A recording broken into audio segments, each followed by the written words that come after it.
ಅಸ್ಸಲಾಮು ಅಲೈಕುಮ್. Hi ನನ್ನ sweet family, ಹೇಗಿದ್ದೀರಾ? ಅಲ್ಹಮ್ದುಲಿಲ್ಲ, ನಾನು ಚೆನ್ನಾಗಿದ್ದೀನಿ. ನೀವು ಚೆನ್ನಾಗಿದ್ದೀರಾ ಅಂತ ಅಂದ್ಕೊಳ್ತೀನಿ. ಯಾವಾಗಲೂ ಚೆನ್ನಾಗಿರಿ, ಖುಷಿಯಾಗಿರಿ. ಸೊ ನೀವು ರಾತ್ರಿ ಅಕ್ಕಿ ನೆನೆಸಿರಲ್ಲ, ಬೆಳಗ್ಗೆ ಎದ್ದು ಯಾವುದು ಬ್ರೇಕ್ಫಾಸ್ಟ್ ಮಾಡೋದು ಅಂತ ಚಿಂತೆ ಇರುತ್ತೆ. ಸೊ ಚಿಂತೆ ಎಲ್ಲ ಬಿಡಿ, ರಾತ್ರಿ ಉಳಿದ ಅನ್ನದಲ್ಲಿ ಈ ಥರ ದೋಸೆ ಮಾಡಿ ಕೊಡಿರಿ, ತುಂಬ ಟೇಸ್ಟಿಯಾಗಿರುತ್ತೆ.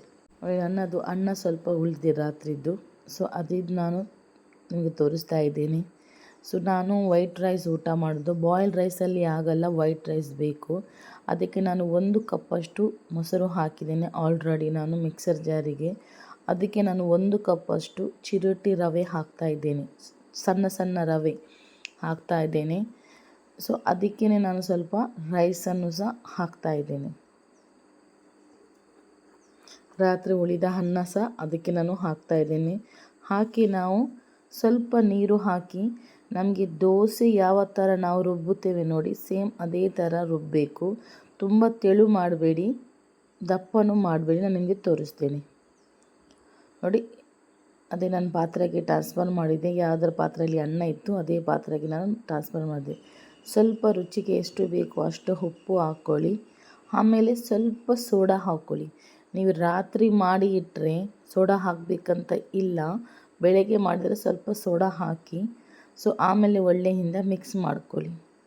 ನಾನಿದು ಬೆಳಗ್ಗೆ ದಿಢೀರ್ ಅಂತ ಮಾಡ್ತಾ ಇರೋದು.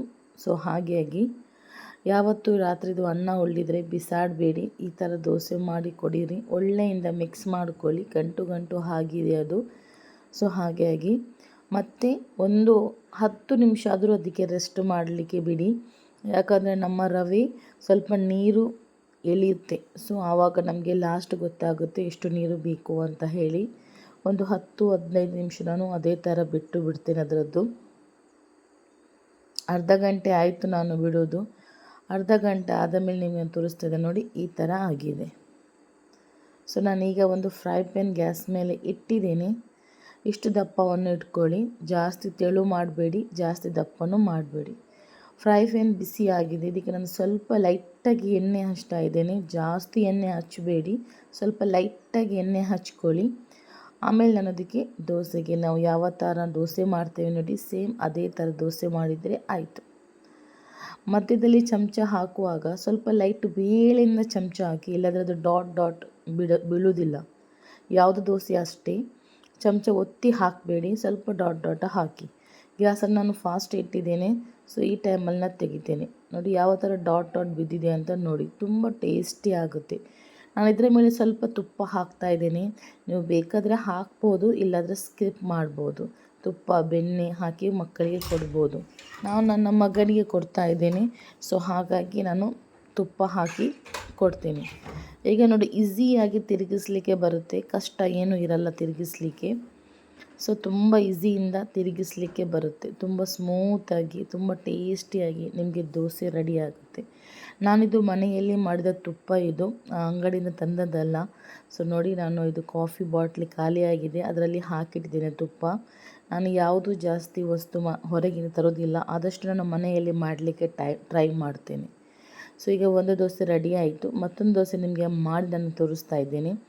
ಅದೇ ತವ ಗ್ಯಾಸನ್ನು ಸ್ಲೋ ಇಟ್ಟಿದ್ದೇನೆ. ಸೊ ಸ್ವಲ್ಪ ಇದಕ್ಕೆ ಎಣ್ಣೆ ಹಚ್ತೀನಿ. ಲೈಟಾಗಿ ಎಣ್ಣೆ ಹಚ್ಚಿ, ಜಾಸ್ತಿ ಎಣ್ಣೆ ಹಚ್ಚಬೇಡಿ, ಲೈಟಾಗಿ ಒಂದು ನೆನಪಿಟ್ಕೊಳ್ಳಿ, ತುಂಬ ಲೈಟಾಗಿ. ಎಣ್ಣೆ ಹಚ್ಚಲಿದ್ರೂ ಪರವಾಗಿಲ್ಲ. ಸೊ ಅದಕ್ಕೆ ನಾನು ಪುನಃ ಒಂದು ದೋಸೆ ಹಾಕ್ತಾ ಇದ್ದೇನೆ. ರಾತ್ರಿದ ಉಳಿದ ಅನ್ನ ಯಾವತ್ತೂ ಬಿಸಾಡಬೇಡಿ, ಈ ಥರ ಎಲ್ಲ ಮಾಡಿ ಮಕ್ಕಳಿಗೆ ಕೊಡಿರಿ, ಫ್ರಿಜ್ಜಲ್ಲೆಲ್ಲ ಇಡಬೇಡಿ. ಸೊ ಫ್ರೆಶ್ಶಾಗಿ ನೀವು ದೋಸೆಯನ್ನು ಮಾಡಿ ಕೊಡ್ಬೋದು. ಸೊ ಇವಾಗ ಸಹ ನಾನು ನೋಡಿ ತೆಗೆದು ನಿಮಗೆ ತೋರಿಸ್ತಾ ಇದ್ದೇನೆ. ಎಷ್ಟು ಡಾಟ್ ಬಿದ್ದಿದೆ ನೋಡಿ, ತುಂಬ ಒಳ್ಳೆ ಡಾಟ್ ಬಿದ್ದಿದೆ, ತುಂಬ ಸ್ಮೂತಾಗಿದೆ. ಇದಕ್ಕೂ ನಾನು ಸ್ವಲ್ಪ ತುಪ್ಪ ಹಾಕ್ತಾ ಇದ್ದೇನೆ. ನೀವು ಇದರಲ್ಲಿ ಉತ್ತಪ್ಪ ಸಹ ಮಾಡ್ಬೋದು. ಈ ಟೈಮಲ್ಲಿ ಸ್ವಲ್ಪ ಕ್ಯಾರೆಟ್ ಎಲ್ಲ ಕಟ್ ಮಾಡಿ ಹಾಕ್ಬೋದು. ನಾನು ನೆಕ್ಸ್ಟ್ ನಿಮಗೆ ತೋರಿಸ್ತೀನಿ ಉತ್ತಪ್ಪ ಯಾವ ಥರ ಮಾಡೋದು ಅಂತ ಹೇಳಿ. ಸೊ ನೋಡಿ, ಈಗ ನಾನು ಇದನ್ನು ತಿರುಗಿಸ್ತಾ ಇದ್ದೇನೆ. ಬೇಕಾದರೆ ತಿರುಗಿಸ್ಬೋದು, ಇಲ್ಲಾಂದರೆ ತೆಗಿಬೋದು. ಎರಡು ಸೈಡ್ ಬೆಂದಿದೆ. ಸ್ವಲ್ಪ ಲೈಟಾಗಿ ನಾನು ತುಪ್ಪ ಹಾಕಿದ್ದೇನೆ ಅಂತ ಹೇಳಿ ತಿರುಗಿಸ್ತಾ ಇದ್ದೇನೆ ಅಷ್ಟೇ, ಇಲ್ಲಾಂದರೆ ತಿರುಗಿಸ್ಬೇಕಂತ ಇಲ್ಲ. ಮೇಲೆಗಡೆ ಸಹ ಬೆಂದಿದೆ. ಸೊ ನಾನು ಸ್ವಲ್ಪ ತುಪ್ಪ ಹಾಕಿ ಕೊಡೋದು ಮಕ್ಕಳಿಗೆ. ಸೊ ಹಾಗಾಗಿ ಇದಕ್ಕೆ ನೀವು ಚಟ್ನಿಯಲ್ಲಿ ಸೂಪರ್ ಆಗುತ್ತೆ. ನಾನು ಚಟ್ನಿ ಏನೂ ಮಾಡಲಿಲ್ಲ, ರಾತ್ರಿದು ಉಳಿದ ಸಾರಿತ್ತು ಅದರಲ್ಲಿ ಕೊಟ್ಟೆ, ಮೀನು ಸಾರಲ್ಲಿ. ಮತ್ತು ನನ್ನ ಮಕ್ಕಳು ಜಾಮ್ ಹಾಕಿ ತಿಂತಾರೆ. ತುಂಬ ಟೇಸ್ಟಿಯಾದ ದೋಸೆ ದಿಢೀರ್ ಅಂತ ರೆಡಿ ಆಯಿತು. ಟ್ರೈ ಮಾಡಿ ಕಮೆಂಟ್ ಮುಖಾಂತರ